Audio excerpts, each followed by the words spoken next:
नाही घेऊ ना पहिल्यांदा विश्वास तर नसतील एक साईडला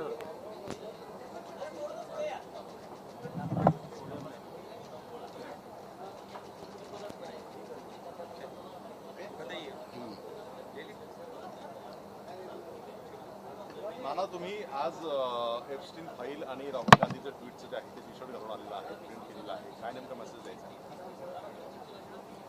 सातत्यानं आमचे नेते राहुल गांधीजी या देशाच्या हिताची भूमिका लोकसभेत असेल, रस्त्यावर असेल, मांडण्याचा प्रयत्न करतात.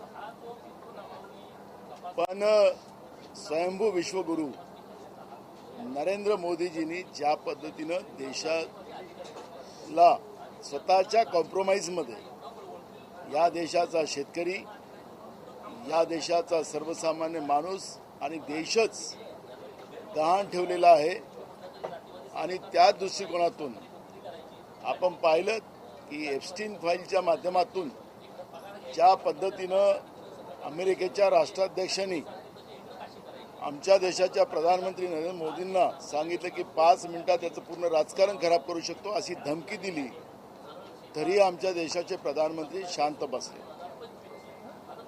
परवा नाचत गाचत गळे मिळवण्याच्या भूमिकेमध्ये इस्रायलमध्ये आमचे नरेंद्र मोदी देशाचे प्रधानमंत्री पोहोचले आणि इस्रायल इज फादरलँड आणि इंडिया इज द मदरलँड. आज आपण पाहिलं की इराणच्या जवळ जो आमचा परंपरागत आमचा मित्र देश होता, त्या देशाजवळ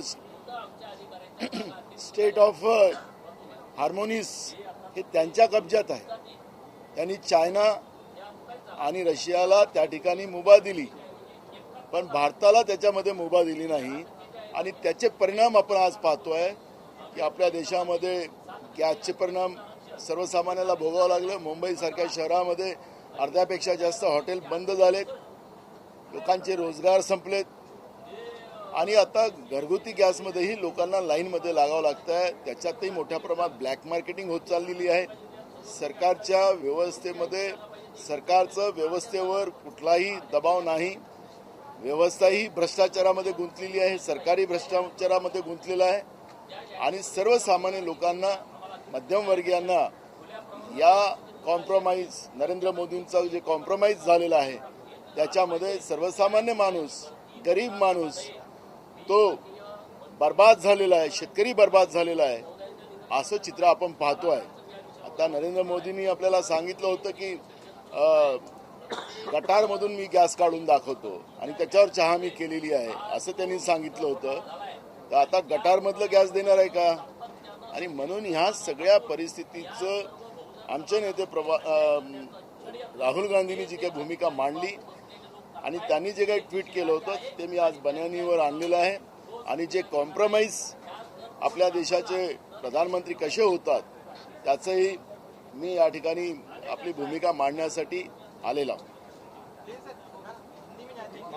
एक दुसरं असं आहे की विधान भवन, मेट्रो, मुंबई हायकोर्ट आणि शेअर मार्केट या चारही ठिकाणी जे आहे ते बघा, मी अनेकदा सांगितलं की मुंबई नेहमी हाय अलर्ट असतं आणि राम भरोसे असतं. आता अलीकडे तर IPS अधिकारी, कारण मुंबई पोलीस ही जगातली सगळ्यात चांगली पोलीस असं तिची गणना होती, पण या सरकारने IPS अधिकाऱ्यामध्येही राजकारण केलं.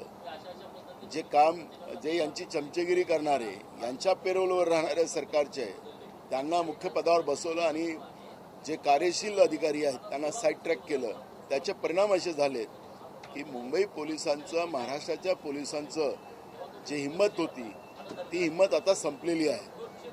IPS अधिकाऱ्यांच्या याच्यामध्ये ज्या पद्धतीनं या सरकारने जे राजकारणाची भूमिका घेतली त्याचे परिणाम आता आपल्याला मुंबईसहित महाराष्ट्राला भोगावं लागतात आहेत. ते चित्र आपण पाहतोय. मुंबई हे नेहमी हाय अलर्ट राहिलेली आहे, रोज हाय अलर्ट असते, रोज.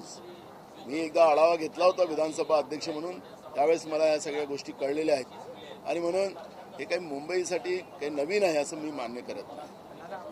जानना चाहेंगे, कमर्शियल गैस की काफ़ी कमी नज़र आ रही है, कई होटल्स बंद होने के कगार पर है, ग्रामीण इलाकों में समस्या बढ़ती जा रही है, पूरे मामले पर आप क्या कहें?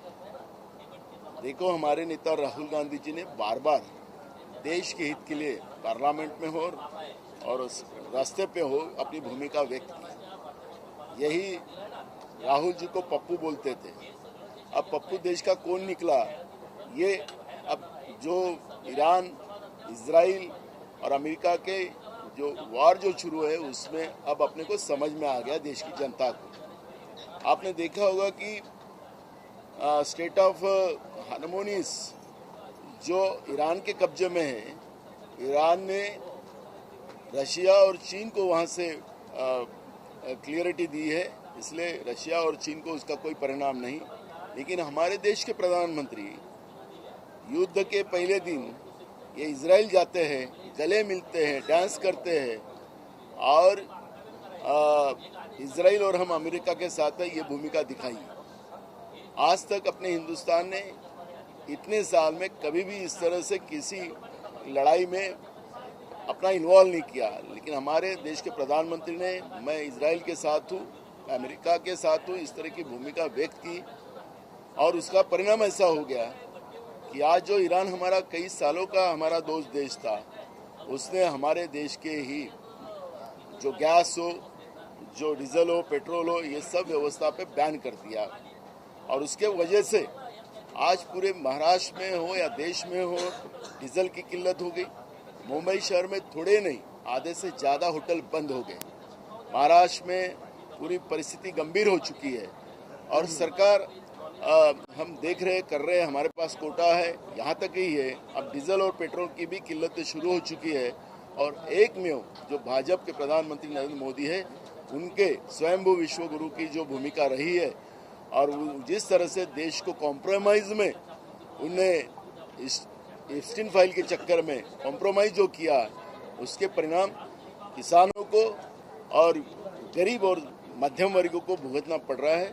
सिर्फ एक में उसका अगर कोई दोषी होगा तो नरेंद्र मोदी और बीजेपी दोषी है, यही भूमिका स्पष्ट हो चुकी है। सरकार की तरफ से दलील दी जा रही है कि कहीं पर भी कोई तेल की कमी नहीं होगी, गैस की कमी नहीं होगी, एलपीजी इनफ मात्रा में स्टॉक पर। फिर होटल क्यों बंद हो चुके हैं, कालाबाजारी क्यों शुरू हो चुकी है, उसका जवाब सरकार के पास नहीं है। सरकार तो, मैं JNPT पे गया था, सरकार को मैंने पहले 4 दिन पहले जब पूछा तो सरकार ने बोला कोई प्रॉब्लम नहीं है, सब किसानों का माल जा रहा है, वहाँ पे कोई जम नहीं है। जब मैं JNPT गया तब देखा तो सरकार ने वहाँ पे तुरंत बोला कि हमने इनका अभी यहाँ रखने का खर्चा नहीं लेंगे, हम इनका इसका खर्चा नहीं लेंगे, सब हमने माफ़ कर दिया, ऐसा सरकार ने फिर उसी दिन जवाब दिया। तो मेरा ये मतलब है कि सरकार झूठ बोलती है।